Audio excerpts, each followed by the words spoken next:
Welcome to Tales from the Fandom, a podcast that brings a special guest out of the multiverse and straight to you. And now your host, David Ginsburg. And welcome to Tales from the Fandom. It is Sunday, June the 4th, and the number one movie at the box office is not surprisingly or not shocking to anyone who has been following the movie production. It is Wonder Woman, the first movie from the DC Comics universe to really, get the accolades that it deserves, and I'm pretty psyched about that. My wife and I went to go see it, and my wife gave it high enough praise that she said that she would go back multiple times to go see it.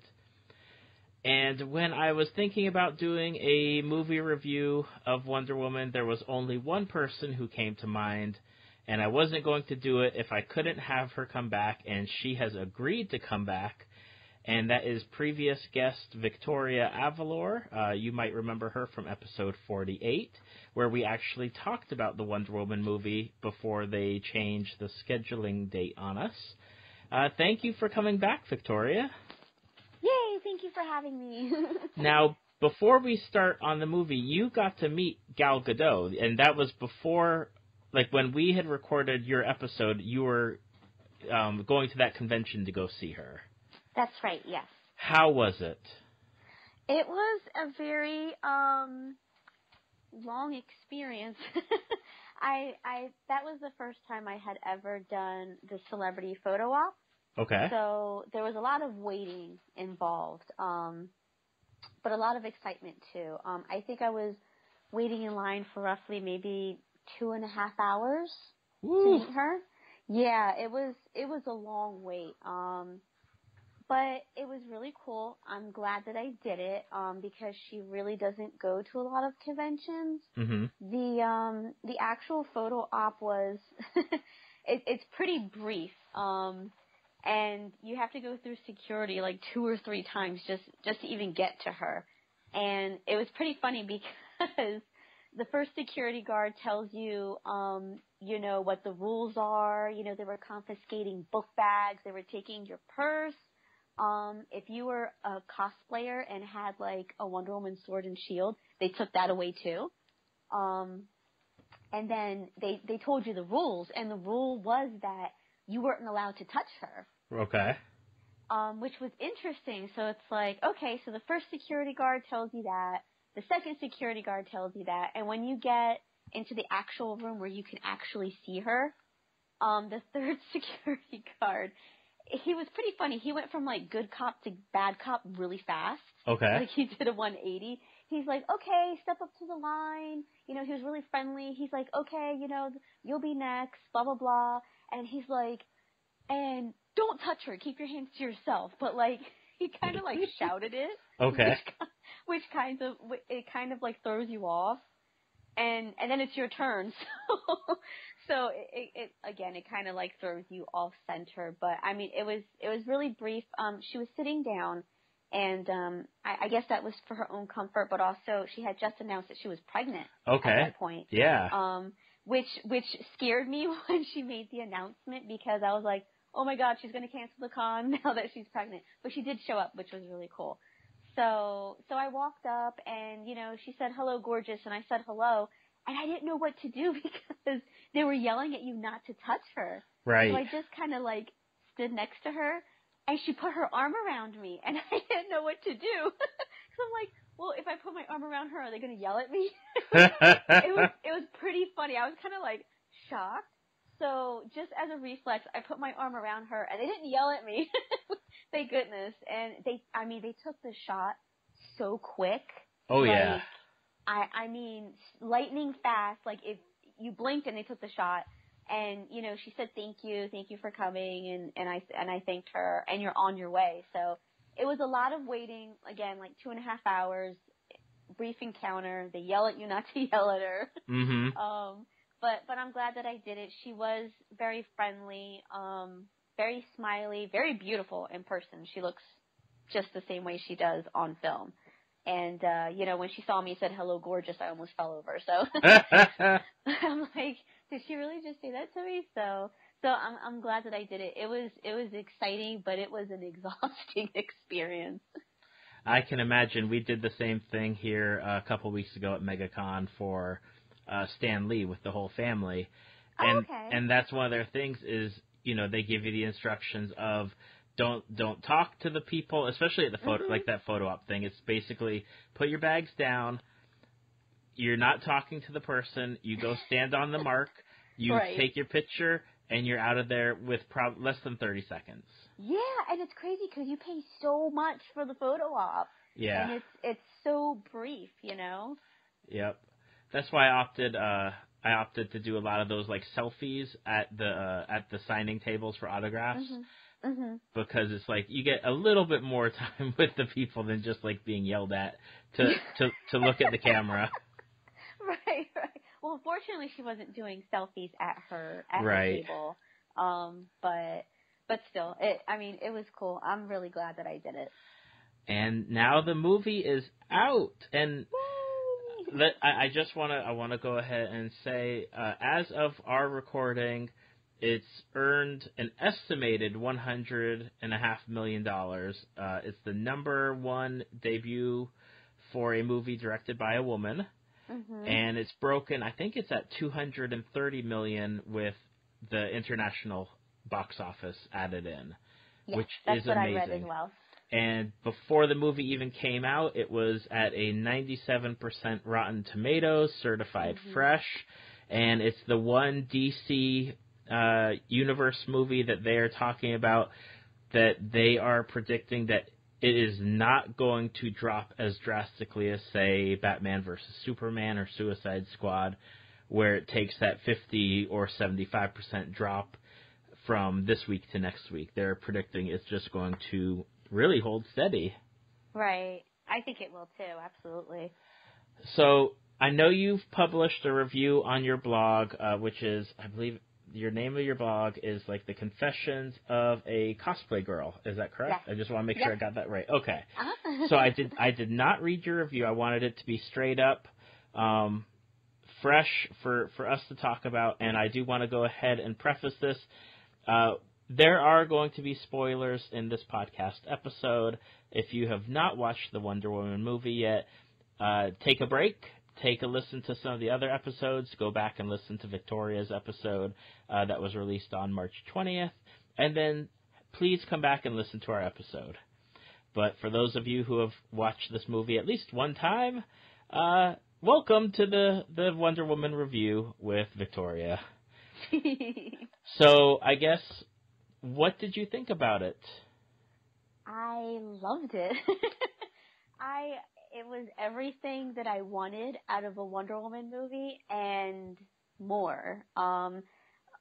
With the advanced screenings that were taking place towards the end of May, I was seeing online nothing but rave reviews from people who had seen it, and then the Rotten Tomatoes, certified fresh rating came out, and it was getting a lot of 4-star ratings. So that got my hopes up really high, but I was still being cautious because I didn't want to get let down. So I'm like, okay, I think it's going to be great. People are saying it's great, but I'm still going to be just a little cautious because I didn't want to be disappointed like I was with previous DC movies. Right. But I saw the movie on Thursday, and I saw it again yesterday, and it was just amazing. The one word that just popped into my head after the first viewing was just flawless, with how they perfectly executed it. Okay, and you've seen it twice now. I've seen it once. I don't think I'll be able to make it back. We're on summer vacation with the kids, and the kids are hanging out with me for the entire summer. So I don't think I'll make it back until, it comes out on DVD or digital or whatnot. But this is definitely a movie, like I said previously, my wife said that she would be interested in seeing it again, which really is high praise. She doesn't really come with me to go see the Marvel movies. Wonder Woman was one of those movies that she was interested in going to go see, and we got to see it. We went to this movie theater that has like the rumble seats. Oh, nice. So that was kind of crazy. Like whenever there's like explosions happening or bullets and stuff, like, it just rumbles in time with it. It is very crazy. Like, this was the first time we've been to that theater for that experience. It was like, it is a lot to take in besides, like, the movie itself. That's cool. But we did love the movie. I really enjoyed it. In fact, I posted on my Facebook page yesterday, and after thinking about it and taking some time, I would put it in my top 5 of superhero movies. And that's shocking to say because sometimes it takes a few times for me to watch them and really get into them. But Wonder Woman, I think, is top 5. I totally agree with that. It's definitely like one of not just one of the best superhero movies that I've seen, but it was just a great movie, period. I liked, I'll go ahead and say, like, I'm not a DC Comics fan. I think we talked about it last time you were on. I grew up with Marvel. I've never really been into the DC side of things. I like the DC animated properties. I like the DC TV shows like Arrow and Supergirl and The Flash and whatnot.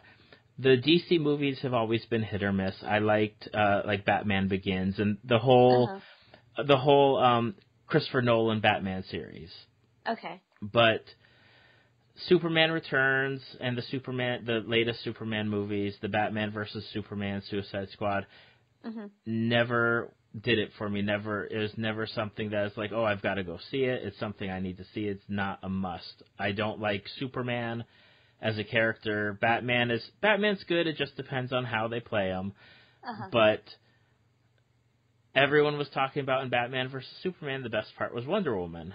Yeah. And I am happy that they did a Wonder Woman prequel, I guess, or the origin story of Diana, as it was, because it was amazing. And I love that they set it in World War I. And it's just fantastic choices all around. Everything about it was really great. The directing, the writing, the casting.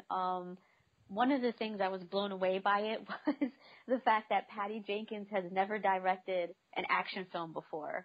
Right. She's never done action sequences, and they were just stunning. Everything from the choreography, from the way these action sequences were shot. It's hard to believe she's never done an action film before. She really just knocked it out of the park. Exactly. The opening like 15 minutes when they're on, and please correct me if I'm wrong, Themyscira? Themyscira. Okay. Like that whole opening portion of it with the train, like those like it's almost like a training montage, but not with Diana because she's a kid at that point. But it's just so like interesting to see the actions, the fluidity of the characters moving and doing like the horseback riding and bending over the horse and picking stuff up and swinging to the sides, and the way that they're doing some of these almost like yoga Pilates type moves, but like just in swift motions. And the only thing I could equate it to is almost like a martial arts movie, but pretty. It was beautiful. For me, as a lifelong fan, I haven't seen Themyscira come to life like that since the Linda Carter show, which is pretty dated. So it was so cool to see somebody finally do it now. And just the scenery and the island that they, shot all of that at was completely gorgeous. It was just awesome. That was one of the things that I liked and that I've seen a lot of reviews talk about is, especially like with concern to like the cinematography, the colors of the movie were just so beautiful. I mean, you had the really gray, dark London and like the World War going on, but then you contrast it with like Diana's or Wonder Woman, the outfit that she has, or you think back to the opening 15 minutes or 20 minutes again, where they're on the island and it's just so pretty to look at, and there's just so much to take in. It's a nice change of pace from the Zack Snyder films, Yeah. With him doing Man of Steel and Dawn of Justice, I mean, he uses the same dark, gritty filters, so it's nice to see something in color for once, especially Wonder Woman. You know, we want to see that, you know, bright, beautiful representation of her. Now, I wanted to ask you about the story and the plot. Overall, what did you think about it? Because I have some minor, and I told one of my friends today, I said, I have some really nitpicky things that I'm going to talk to my guest about. Okay. And I ran it by her, and she had some of the same agreements that I did. So I was like, okay, at least, you know, I'm in line. But as far as the overall story goes with this Wonder Woman movie, what were your thoughts? I really liked the story. I wasn't sure how I was going to feel about them pushing her back into World War I. Okay. Which, because in the comics and in the Linda Carter show, she has a history of fighting during World War II. Correct. And fighting against the Nazis. But, you know, they pushed her back in the film because they didn't want it to be too much like Captain America. Okay. Which I can understand. But it worked really well, and the beginning of the movie, I mean, it was great. You know, in Wonder Woman's mythology, you know, Steve Trevor crashing on the island and her rescuing him and then going back to, you know, man's world with him is so legendary. So that was great just to see because it was authentic. I loved that they incorporated the Greek gods into it. Mm-hmm. It did bum me out that they're saying that all of the gods are dead, though. And it was just, you know, Diana is left, and you had Ares left, but, I mean, even Zeus is dead at this point. That kind of bummed me out because, you know, in the comics there's been a lot of storylines with the other Greek gods, and I would have really liked to have seen that in future films. So I don't know where they're going to go with that, especially because, you know, you have Aquaman showing up in Justice League, and I think I had read that, you know, he's Poseidon's son. So the whole Greek god thing, you know, wiping them out, I was kind of, okay. Everything else I really liked. I liked that they showed the struggles that men of color were going through during that time period. Right. You had the Turkish man who said, you know, he didn't want to be a soldier. He wanted to be an actor, but he's the wrong color.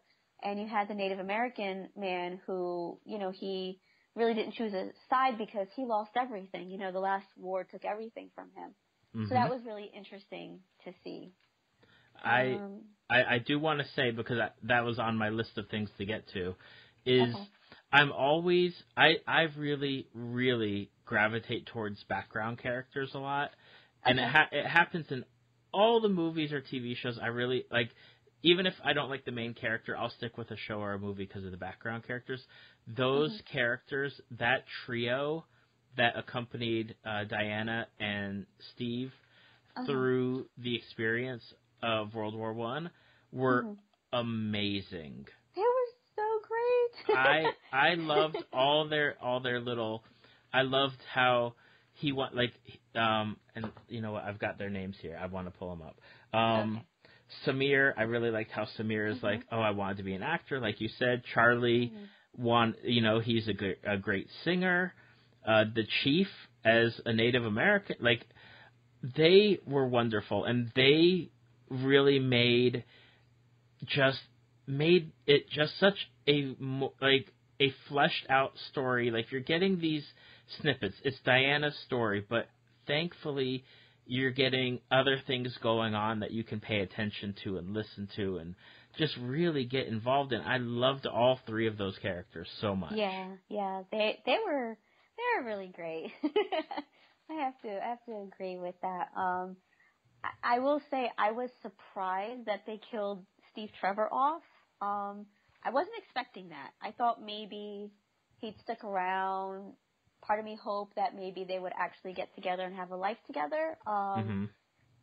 That was kind of a twist for me. And but the whole scene, you know, when that played out, he was so heroic. And I was actually saying to my boyfriend, I'm like, Steve Trevor is way more heroic than Batman and Superman is in this universe, which is really interesting. So anyway, I thought that whole sequence was great, and she really kind of like lost her shit when that happened. She went nuts, and I really liked the message at the end. When Ares was kind of like encouraging her to hate and be destructive and to hate mankind, and she was thinking about the good that she saw with her friends, like Charlie and the Chief, and thinking about the love that she had with Steve. And I think right now with superhero movies, it's really just a lot of, they're just showing their destructive side and they're clashing with each other. And it was really nice to see her character compose herself and just believe in love and compassion despite all the darkness around her. And that takes me, as you're talking about that, I was thinking, there's two different things I want to talk about. One is the trench war in the town of Veld, and they're like, Diane, we gotta go, we can't do this. It's no man's land, and she just goes into no man's land and starts doing what she's doing. And I liked number one that they really focused on. She is there to protect and help and take care of and defend those who need defending, and see, and like you said, be a compassionate figure as opposed to someone who's just some destructive force going up against another destructive force, and whoever else that happens to live in that city be damned at that point. And I loved that whole scene between like her just going up there, and you see her in like her full regalia at that point, and just the amount of destruction and everything, like it just worked on so many different levels. Like, you're getting Diana as a warrior, but Diana being compassionate, Diana, showing that she's actually there to do what she has said that she's supposed to be doing, and what the Amazons are supposed to be doing as a culture. They're supposed to be out helping, and it was wonderful. Yeah, and that's what her character is all about. I'm just so happy that she was written so well in this movie, because you have Superman. He's so depressed in the DCEU. It's not the Christopher Reeve Superman, and he doesn't technically have to be, because I understand, you want to make it more modern, but I mean, Henry Cavill, I think he's great, and he looks great, and I love the suit. His Superman is written so bad. Batman was written as a psycho who was plotting a murder for 2 years. I'm really happy with Wonder Woman. They got her character right. How she was in the movie is exactly how she is in the comic book. She's a defender. She only fights when she has to, but she is all about peace and compassion, kindness and love, and that's what she was in this movie. Absolutely. Now here's the topic that I want to ask you about, and totally okay, like you just tell me what you think. One of my nitpicky things, there's two of them and they both relate to Steve Trevor, was I thought he was involved almost too much at times, to where it almost seemed like it was not so much focused on Diana as enough as it should have been. And then I thought the romance between Diana and Steve was a bit rushed, and I almost would have rather had them develop like that really strong friendship and bond, and maybe it would lead somewhere, and you didn't really know. And then of course the ending is the ending. But what are your thoughts on that? I mean, when you read the comics, and there's been other sources of media like animation and DC animated films, Steve and Diana have always been a partnership, and they've always been a pretty strong partnership. I still felt like she was the focus of this movie, and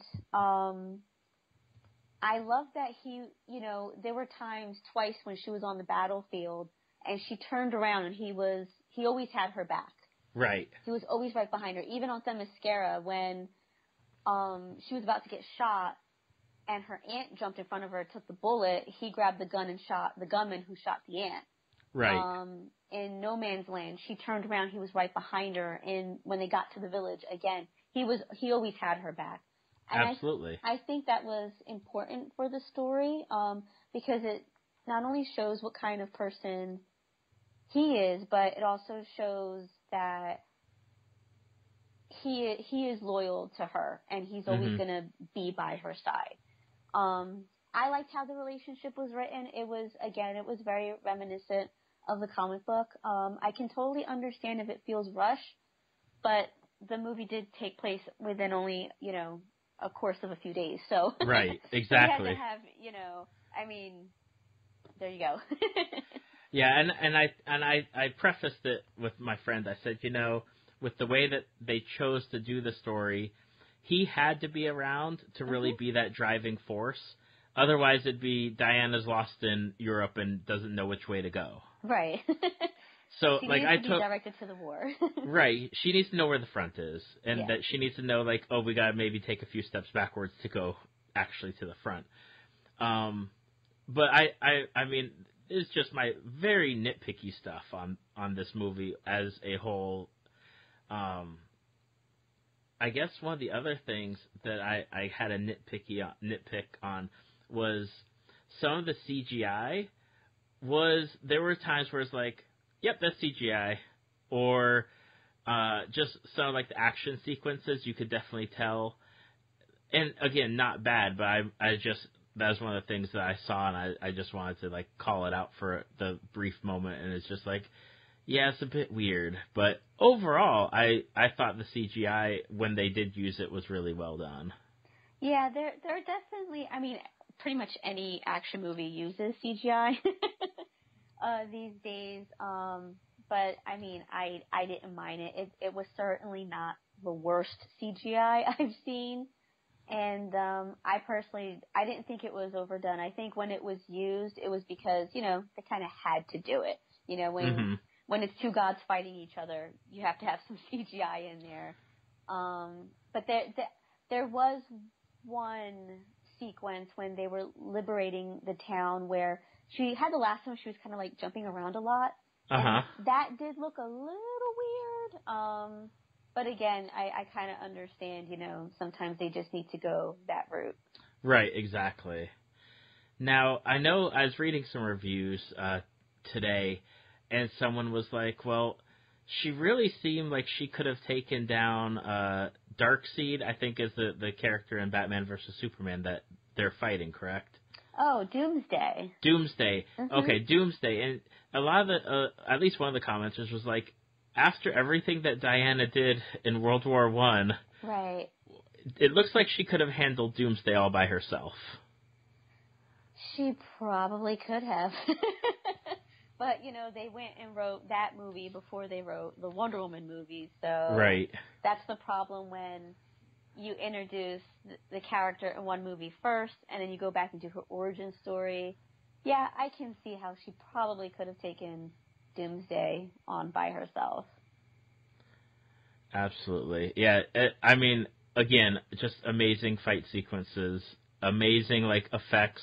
I really liked how Steve remembered the whole like shield bit that they did on the island. Yes, and then recreated that. Yeah, I said that to my boyfriend. I'm like, that was so cool. I'm like, he was obviously like very observant when he was watching the Amazons fight.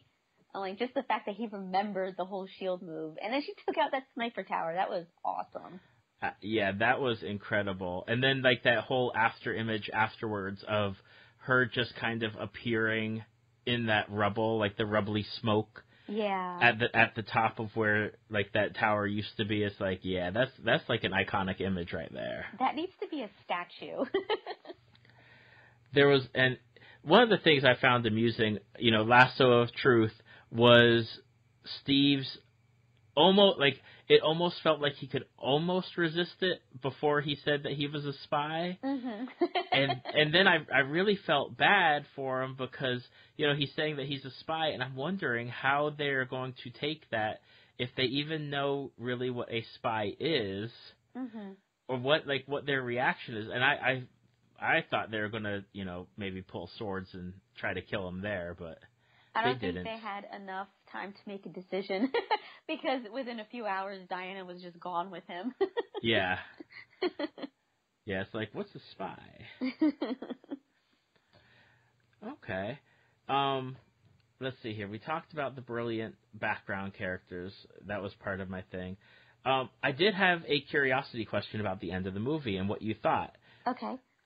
Because we see Diana do a bunch of jumping around. Mm-hmm. And one of the things that she's also known for at certain points, I'm not sure how well it is in the comics, but I know in the animated stuff, she can fly.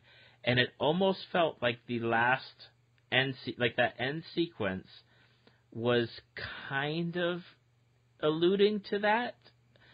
At least that was my take, when she kind of leapt off the building and she's got that pose, heading towards the camera point, right. That camera position. I was like, are they showing that she can fly? Because she obviously she didn't do it during any of the World War I stuff. I was like, are they alluding to it? Are they not? Mm-hmm. What were your thoughts? I was curious about that as well.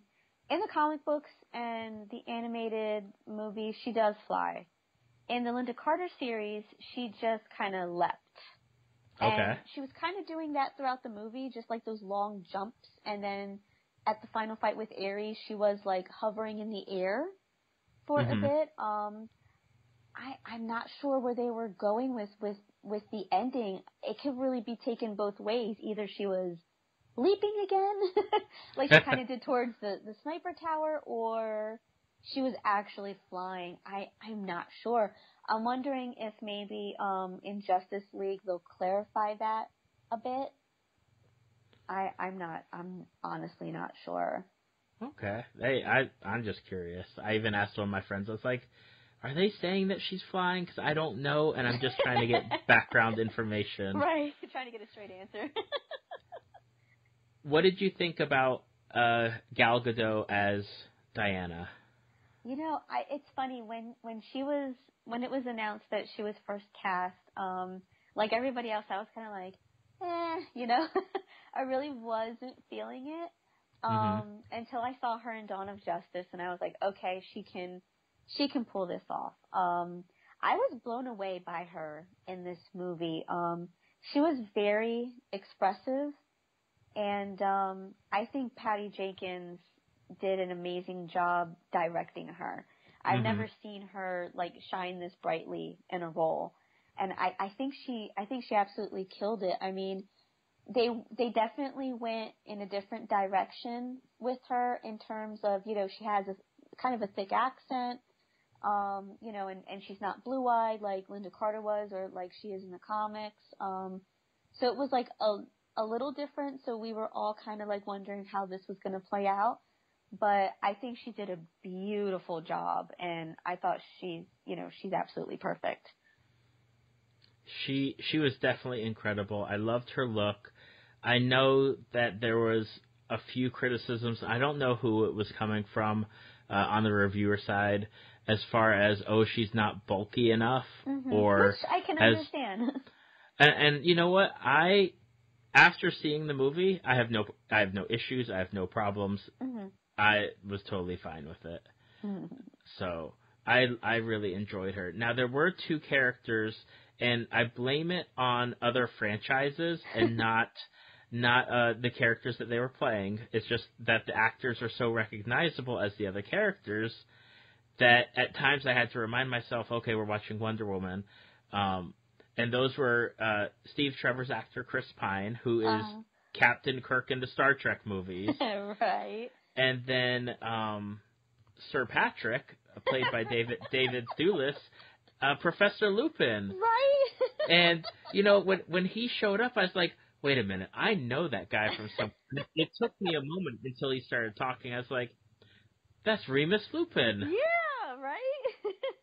And again, it's not a knock on the movie. Right. And at times I'm like, okay, do you go with the best actor for the job, even though people are going to be like, oh, Professor Lupin's in it, or do you maybe go for someone that's not as recognizable, but then you don't get as good of a quality of acting? But yeah, those two people, I just especially with Steve Trevor, I'm like, dang, he's just like, here he is as Kirk, here he is as Steve Trevor, and this is obviously I'm watching the movie, I'm like, man, he's going to be in like two major franchises, and again, it's the same thought process as like say Guardians of the Galaxy, where you have the other Chris, one of the other Chris's, because everybody's, Chris. There's like Chris Hemsworth and Chris Pine and right. whatever. And it's like, okay, well, he's got Jurassic World and Guardians of the Galaxy, and Chris Pine is going to have Star Trek and Wonder Woman, and it's just wild. But yeah, like those two were incredible to watch. But at the same time, you've got like these other fandoms just jumping into my Wonder Woman movie. That's so funny. I was perfectly fine with Chris Pine as Steve Trevor. I thought he was perfect. I didn't find him like too distracting thinking about Star Trek too much, but definitely with Professor Lupin, he distracted me. Every time he was on screen, I just kept thinking Professor Lupin. Like, oh yeah, I just could not get that out of my head. And it's not just the voice, but like you see his face, and unless they're going to do some kind of cosmetic like changes or prosthetics or something, like that is like incredibly recognizable just right off the bat. Like Professor Lupin. Right. Oh my gosh. That's so funny. Now, I do have to ask, because I told my wife when we were watching the movie, I was like, I know who the bad guy is. I know where Ares is. Okay. And I called it probably halfway through the movie. Okay. Did you have the same instincts as I did on who Ares was, or were you being led along with the story, and then you're like, oh my gosh, it's not over? Unfortunately, I saw a spoiler online before. Oh no! Yeah, and it was a Harry Potter site too. I was so mad. The headline popped up on my feed before the movie came out that said, "Oh, this sounds horrible, but I forget the actor's name that plays Lupin and Sir Patrick / Ares." But it said David Thewlis. There you go. It said, he confirmed to play Ares in Wonder Woman. I'm like, I'm like, really? Like, they put it in the headline, and then there was a photo of him in the movie. I didn't even know he was in the movie. Me neither. And I was like, man. So unfortunately, that got spoiled for me. Thank you very much, Harry Potter website or whatever site it was. Oh, that's terrible. Yeah, that sucked. One of the funniest things that I saw on Twitter today, because again, I was prepping throughout the day just for our talk for a little bit, and I saw a retweet going around that said, instead of all these other DC Universe movies, can we just have like a Wonder Woman 2 and 3? I agree. I'm so ready for the sequel now. I don't want to deal with Justice League 1 or 2. I don't want to deal with Aquaman. Just give me more Wonder Woman. And have Patty Jenkins direct everything. She was great. I will have to say, again, not a DC guy, not a Justice League guy. I want Aquaman, because I love the way that Jason Momoa is looking as Aquaman. Okay. And how the character is appearing to be on the trailers for the Justice League movie. He looks great. And I talked to somebody else about this on the podcast, and it was about the way that they've set up the DC Universe, how they have basically jumped into Justice League first, and then everyone gets their own individual movie. Okay. And I really wish that I could have had, an Aquaman movie first. And, unfortunately, DC just wanted to catch up with Marvel. And instead of giving everybody their own movie first, which I really think that's what they should have done, they just kind of want to throw everything together and then give everybody a movie later, which I don't think that was the best path to follow. Yeah, but that's how they're doing it, and we're stuck with it. We are, and I guess the only saving grace, or not so much saving grace, is just the how the circumstances have played out, is that Wonder Woman, before the movie released, was that movie that was basically the linchpin. And I remember reading DC executives talking about how they had never considered what would happen. They had, like, these 5 or 6 years planned out. They'd never considered what would happen if their movies failed, which obviously they made money, but they were failing the movie-going audience, and they're getting the bad reviews and everything. Yeah. And Wonder Woman was that movie where, sure, Wonder Woman would come out and they've already got Justice League in the bag, or they've got it to where it's almost done. It'll be out in November. And I really think that if Wonder Woman had not done as well as it had done, we might have only had a Justice League, and then they'd be like, you know what, we just can't do it, and maybe we'll stick to just the TV shows, or we'll have to do another reboot at in 5 years or something. So I know that they're probably just ecstatic and over the moon about having Wonder Woman, and now with Wonder Woman, and now Joss Whedon, who was originally going to do the Batgirl movie, which is out of left field, but that's for another time.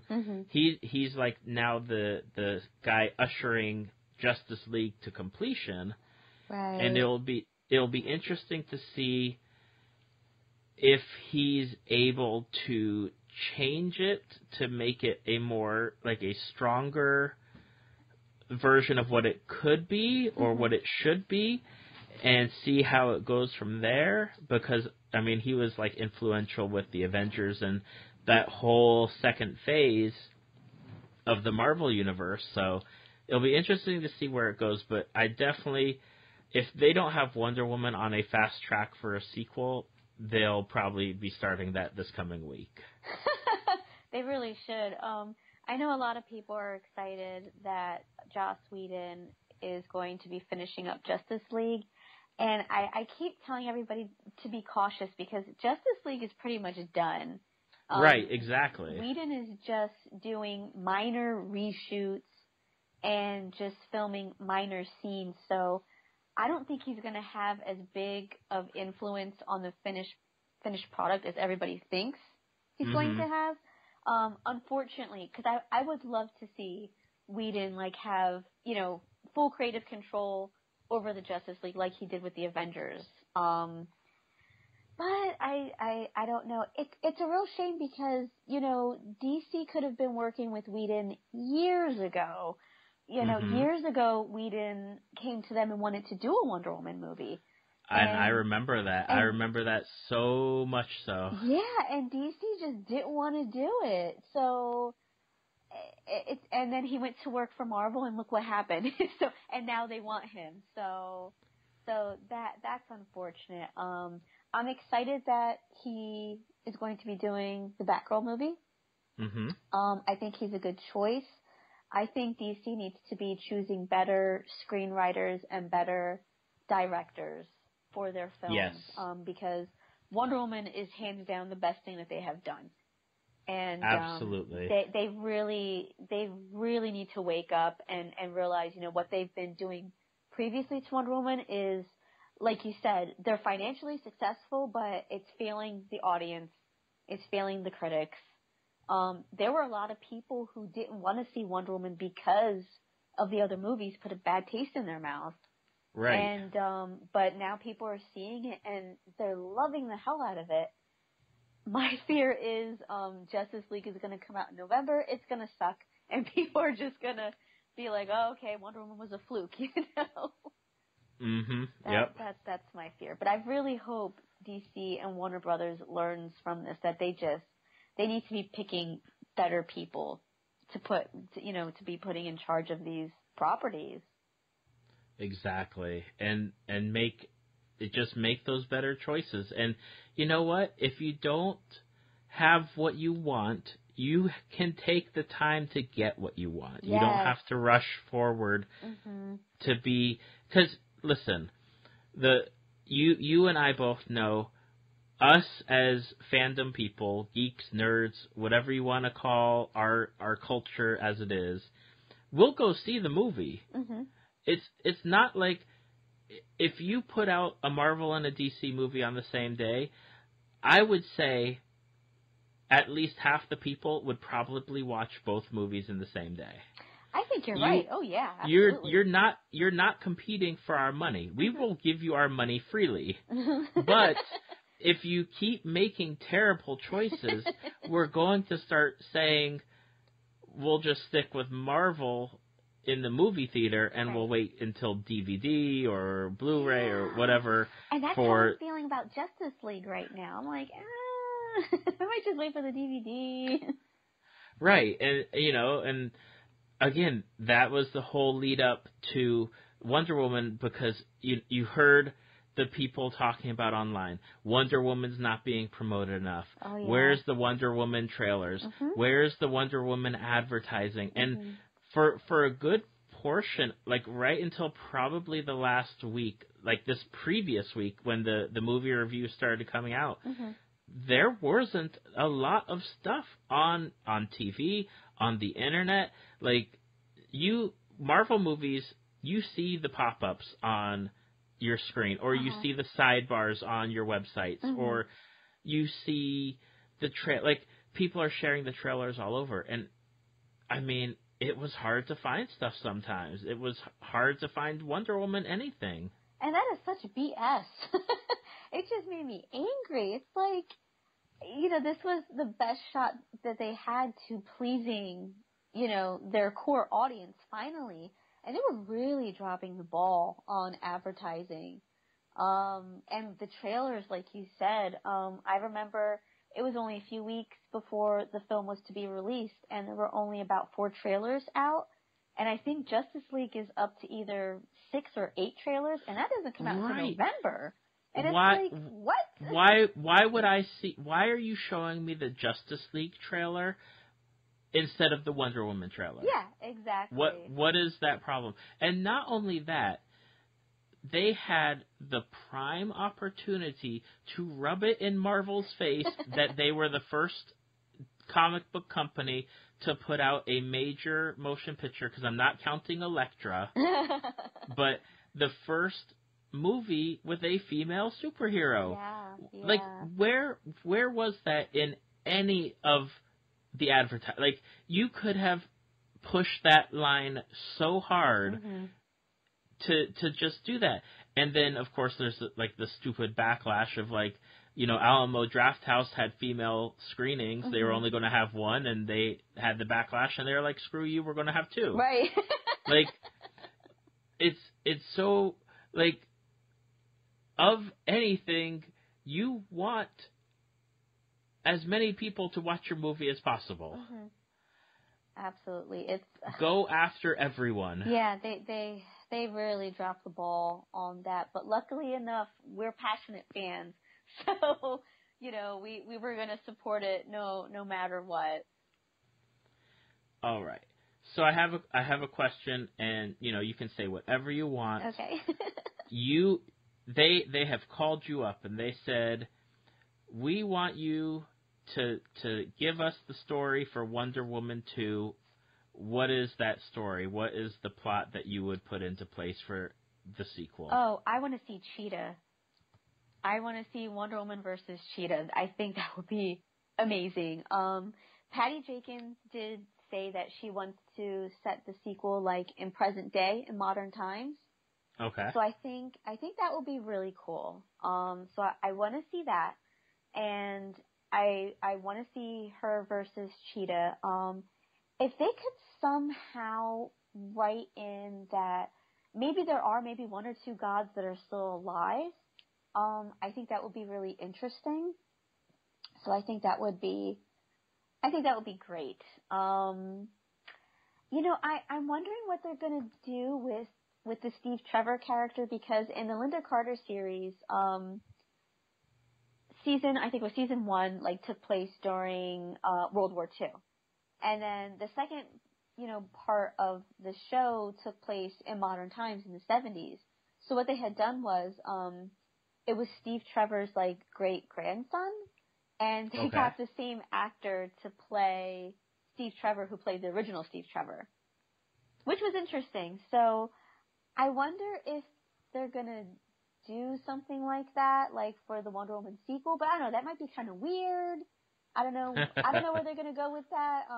I'm curious. And currently in the comic books, Etta Candy is an African American woman, which I think is really cool. So I would like to see that implemented in the story as well. But but yeah, I want to see her fight Cheetah so bad. That's what I want to see in the sequel. I would love to see more. Like, obviously she needs to get her as all superheroes have their rogues gallery of villains and everything. I would love to see more of, and again, if you want to just throw the island name in there so that way I don't have to say it. More of, there you go. More of that, to see what is playing out there. Yes. Because obviously you've now went from World War I to present day. There's got to be something going on there, and I'd love to know what it is, because there's so much that Diana does not know that obviously Hippolyta was keeping from her, not telling her, and I just want to know more. that just would be tell great. me more. Themyscira is actually glimpsed in the Justice League trailer. So we are going to see the island again, but yeah, I completely agree with you. I want to see her go back there. I want her to rekindle her relationship with her mom, and like you said, there's still a lot that we don't know, so that will be so great. I'd also like to know if she was really made out of clay. Well, they're saying that she wasn't. They did the whole bait and switch thing, which was interesting because in her original mythology, yes, she was sculpted from clay and brought to life. And in the New 52, they had that origin, but they did a whole bait and switch. Later on, you found out that she really was just a daughter of Zeus. Okay. So this movie went with the New 52 origin, which is interesting because now they've wiped the New 52 origin out of comics. They did Rebirth and everything like that. My boyfriend mentioned something interesting because Ares had said that Zeus left the child that he had with Queen Hippolyta. So my boyfriend is like, wait, does that mean Queen Hippolyta is not her biological mother? That, I didn't know if it was Zeus and Queen Hippolyta's mother. Like, if they, Zeus is notorious for doing what Zeus does. Oh, yeah. So I didn't know if it was that or if they were alluding to, he just left her there with the Amazons. It was the way that Ares worded that left the question mark. Because originally I thought, okay, Zeus and Hippolyta hooked up, that's what happened in U-52, whatever. But the way that he worded it, that Zeus left the child that he had with the queen, it's like, wait, what? So some clarification on that would be great in the sequel. Okay. Well, Victoria, what are your final thoughts on what we've had for this past weekend and what we're probably going to have? I predict it's going to be in the theater for at least a good solid month of running time to get us into the midsummer, about probably July, mid-July, I'll probably start exiting the theaters. Right, yeah, I agree. Word of mouth is really good for this movie. And there's really nothing else, big coming out until probably Spider-Man Homecoming, which I think doesn't come out until July. So I think this movie's it's going to keep making more and more money, just by word of mouth alone. I mean, it's pretty great. And I think we need more movies like this. Patty Jenkins did say she took a lot of elements from Superman 1 with Christopher Reeves in terms of, a really true, genuine, passionate hero with love and morals. And I think we need more of that, especially right now with how society is. And I would love to see not just superhero movies, but more of that message in everything, in books and television, comics, cartoon, everywhere. I think those are strong messages that we need to see more and more. Awesome. And I would just like to say, I want to just, focus on these background characters. I don't know how that they could do it, but if you can fit Samir, Charlie, and the Chief into somewhere in the DC universe, I'd love it. Just even if it's just like, oh, this actor, like, he was really famous and he retired and he was in World War I, and like Diana's like got his DVD or something on her collection.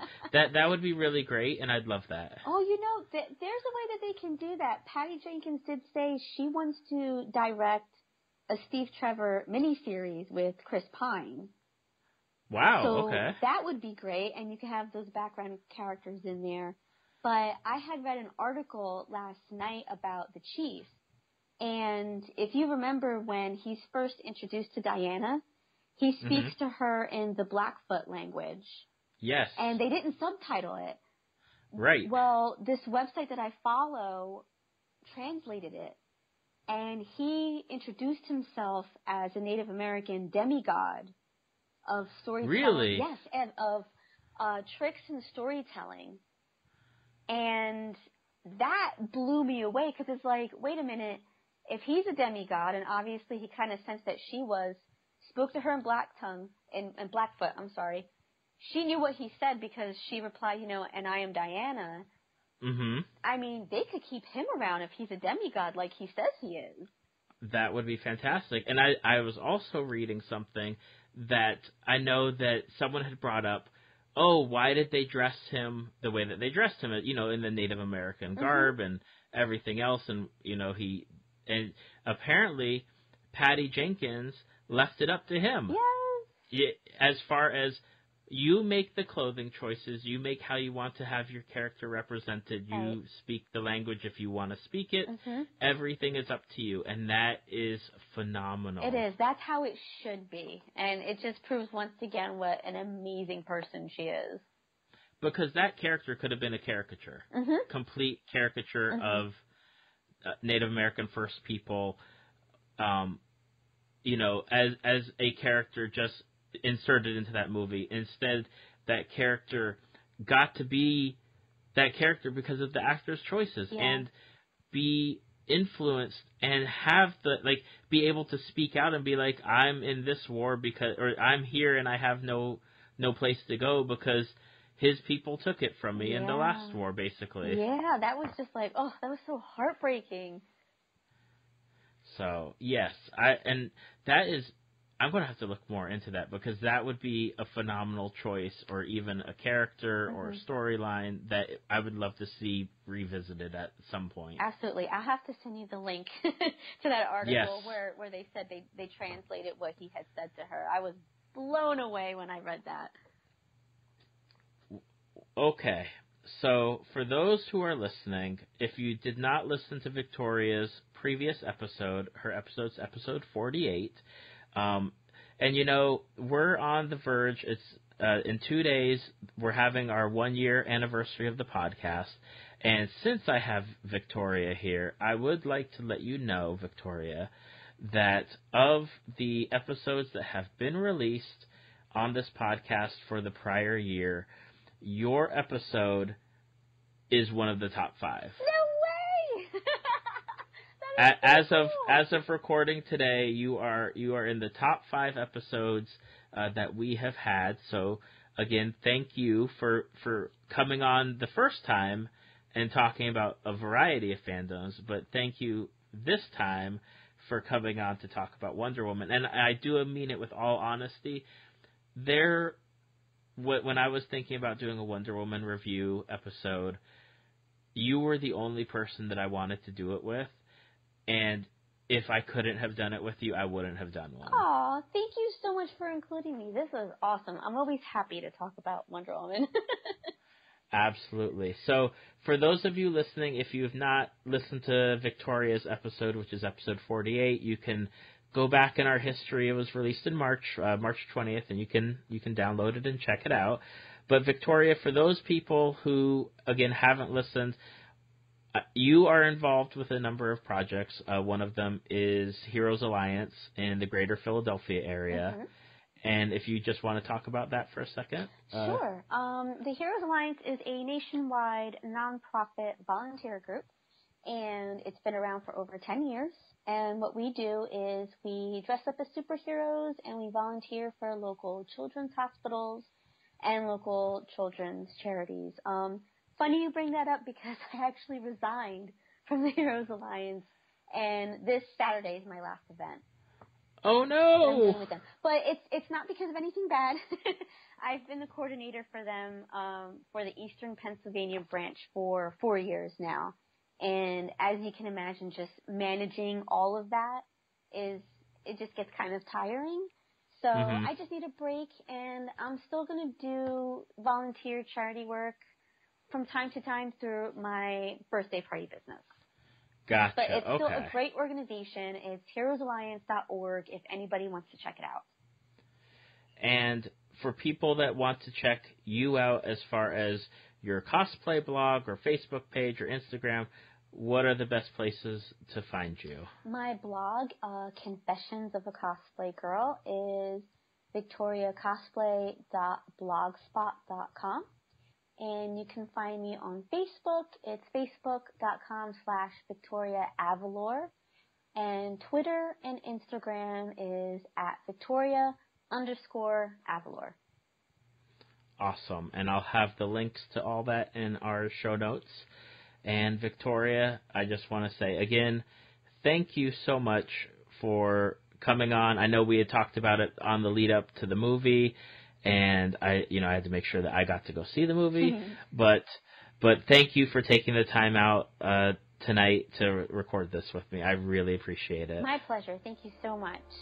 Thank you for listening to Tales from the Fandom. Subscribe to us on iTunes or your podcast app of choice. Follow us on Facebook at www.facebook.com/talesfromthefandom to see photos, links, leave feedback, and check out upcoming guests. If you'd like to be a guest, email David at talesfromthefandom@gmail.com.